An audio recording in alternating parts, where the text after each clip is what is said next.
If you are looking to get the perfect PC build, I will show you, in my opinion, the best all-around gaming PC build that you can get right now. And even if you don't know anything about components, I will explain why I think this is the best that you can get in terms of value. And before starting, I want to say that this is a 1440p or 4K gaming PC, meaning that if you have a 1080p monitor, this video is not going to be for you. You will have plenty of my other videos for 1080p gaming on my channel. You will have all the links to these components down below in the video description with the alternatives that I will mention, but you will also have a link where you can schedule a meeting with me in case you want personal PC help. That way I take a look at your specific case and give you the perfect PC, whether it's a Prebuilt PC or a PC build for your exact budget and needs. That being said, let's start. For the CPU, we have the AMD Ryzen 5 7600. This is the non-X version, super power efficient, and the price is $230, so for me it was a no-brainer. You also get the new AM5 platform, so you can upgrade to a new CPU down the line if you want. That's going to be much more powerful, but for now the 7600 is going to get the job done. For the CPU cooler, I picked the Deepcool AK400 Zero Dark.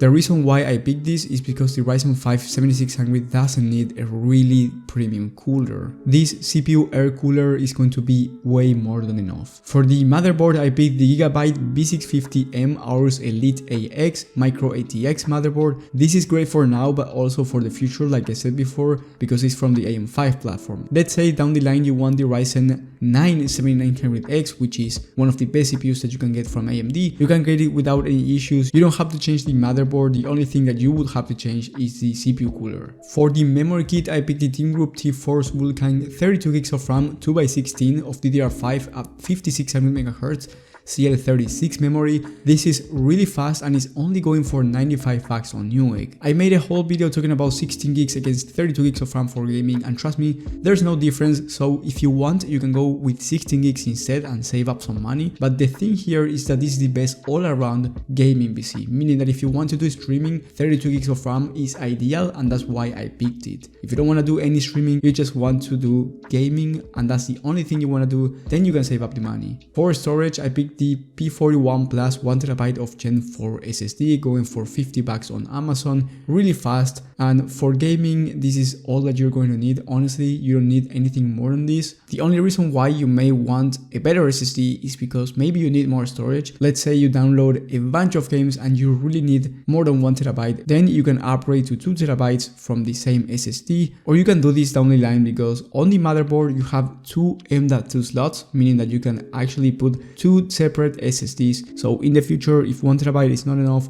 you can put another terabyte or 500 extra gigs or 2 TB extra. That's really up to you. Now for the graphics card and the most important part on a gaming PC, we have the RX 7900 XT going for $800. If you want Nvidia instead, you can go with the 4070 Ti, especially if you are really into ray tracing, but the RX 7900 XT will give you better performance for less price, so it's better value at the end. Trust me, even if you have a 4K monitor, this is a beast of a GPU and you will be able to run every single game 4K high settings without any issues. And if we are talking about 1440p, the same applies, but you will get higher FPS because it's a lower resolution. I actually have some similar benchmarks that I will show you at the end of the video. But trust me when I say there's no game that you cannot run. So yes, even if you play Cyberpunk 2077, one of the most high demanding games out there, you can run it without any issues, even at ultra settings. Let alone esports titles, you can achieve more than 360 FPS on average if what you want is a really high refresh rate monitor. Then for the case, I picked the Deepcool CK560. This already comes with 4 pre-installed fans,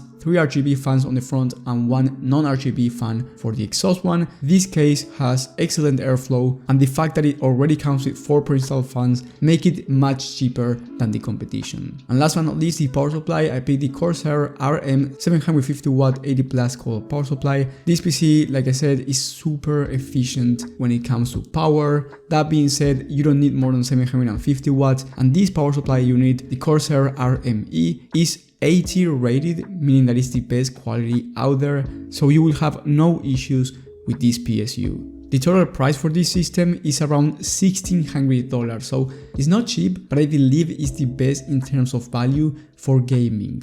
because like I said, there's no game that you can't run for both resolutions, 1440p and 4K. And the price, even though it's expensive, is not as expensive as the RTX 4080, 4090 PC builds that you see on YouTube as the best PC builds out there for gaming. Because yes, maybe those are better than this one in terms of performance, but they are much more expensive. And for the average gamer, you actually don't need more than this, even for 4K gaming. For the most popular games out there, you literally can't tell the difference between the RX 7900 XT and the RTX 4090. Yes, I know it sounds crazy what I'm saying, but you really will not notice a difference between those frame rates for your monitor. I think this is the PC build that you should go with if we are talking about gaming. If we are also talking about productivity work and content creation plus gaming, then you have to pay a premium of around $200 to $300. I will leave that build in the video description, where you have the i5 13600K and the RTX 4070 Ti. And like I said before, I recommend the 4070 Ti for people that really want to do content creation, because it's a much better GPU for that usage